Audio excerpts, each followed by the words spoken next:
that money can't buy, really. It's an experience, and I'm just, you know, I'm basically one of the lucky ones, I think.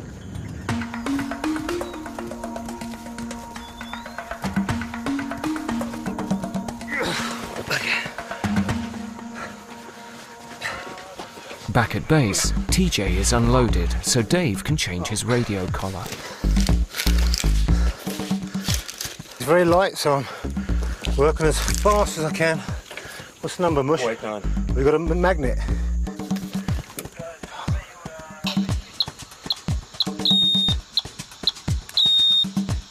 I'm just activating the collar.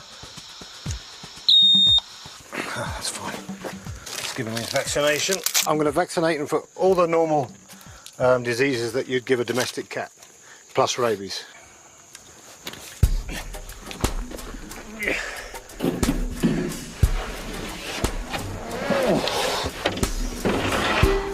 I'm just going to give him the reversal. TJ will soon be on his feet and ready to go back into the reserve.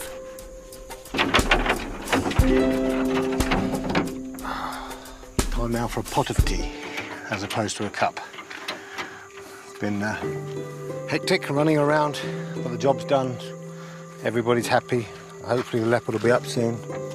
As soon as TJ's head's up, I'll be very happy.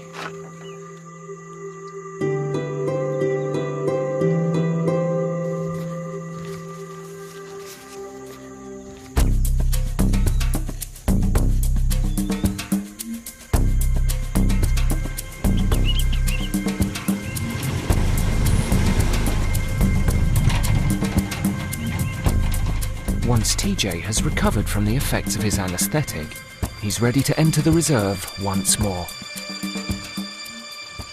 He's actually looking the wrong way, so I might have to do a little bit of door fluffing.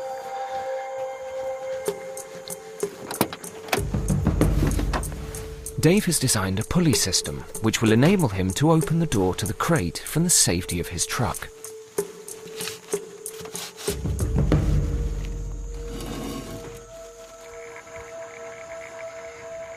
But it looks like TJ will need a little encouragement to leave.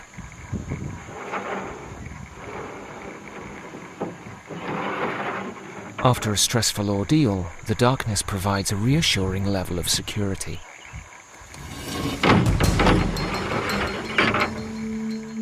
Only once he's certain he's in no immediate danger does he turn.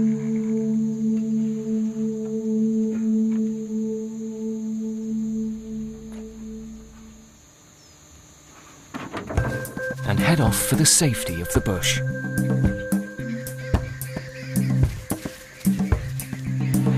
Well, that all went very well. He did take a little bit of time to come out. I did have to, fiddle with the door a bit to get his attention, but he's gone out. He headed off in this direction and veered off over there. Not too fast. I mean, he was quite keen to get away from me, but he'll settle down soon.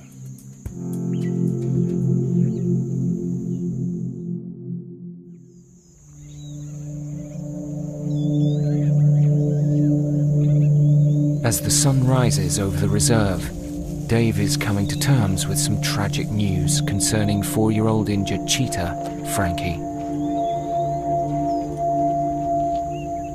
Had a phone call to say that he seemed to be okay, and he was eating, he came back. I went and picked him up, came back with armfuls of antibiotics which I had to give him every day in his food.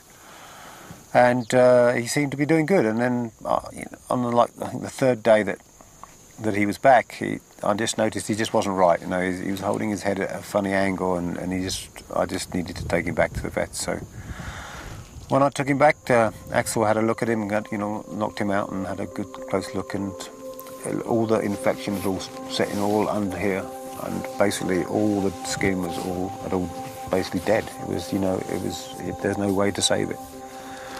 So unfortunately, we had to put him down.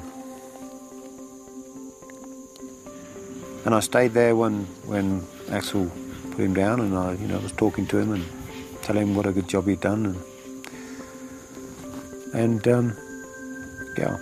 that's just the way it is. And he went, and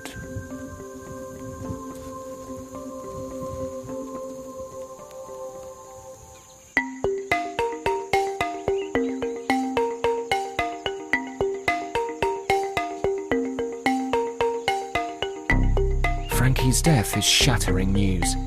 But thankfully, the rest of the group seem fine. These 4 are getting on with it very well. They're hunting just as successful as when they were 5. It's nice to come up here and get a look out. You know, this is where the cheetahs are. We've lost Frankie, but it's nice to know that they're doing so well and maybe cheer them on. Despite the tragedy, Dave is determined to continue with the Foundation's release project. This is not going to affect this whole program. I mean, you know, we've got to get the cheetahs in the rehab and out into the wild, and that's basically where they belong. That's where they should be. We know that there's going to be some losses along the way. We're not going to use that to stop the chance of all the other cheetahs we've got from going back in the wild.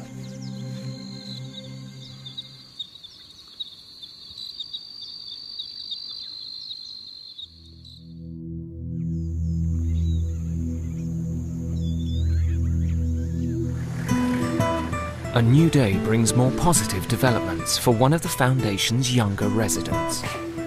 I don't know whether he's going to come out, but I'm going to stick his food in here. Try and lure him out. Okay. Because you know how he likes his crate now. He's been in it for a month. He also likes his food, so it might work. 8-month-old cheetah cub Quattr has been recuperating after getting the all clear from the veterinary team. Hey, boy. Quattr was rescued when he broke his leg and has spent nearly a month confined to a small crate. Dave and his partner, Director of Welfare Carla Conradi, now need to help him build up his strength again.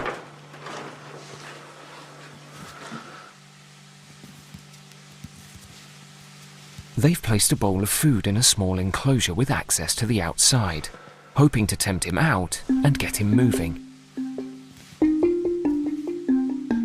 He's looking. He's looking. Yeah.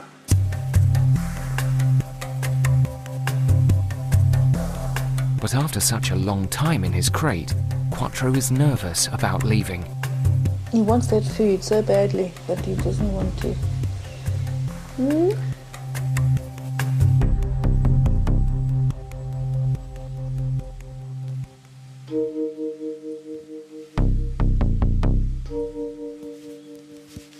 Oh, he's out. Good.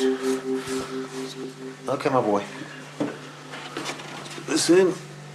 Come on, you're going back in there.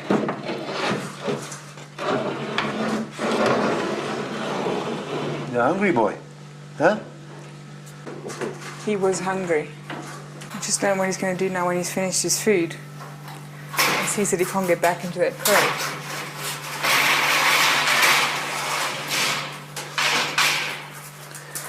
You need to use that leg. I mean, he is putting weight on the leg, on the foot there, so it's not all bad. I mean, you can see there's no muscle there whatsoever. After quite an ordeal, it looks as though Quattr is going to make a full recovery.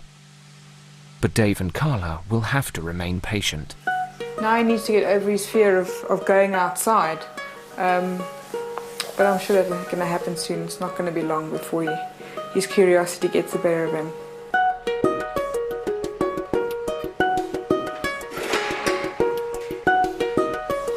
Okay. Shut the door. Yeah. Left to his own devices, Quattr finally takes his first tentative steps into the big wide world once more. If everything goes to plan, he'll soon face a host of exciting new challenges as he continues his journey to life back in the wild. But all in good time.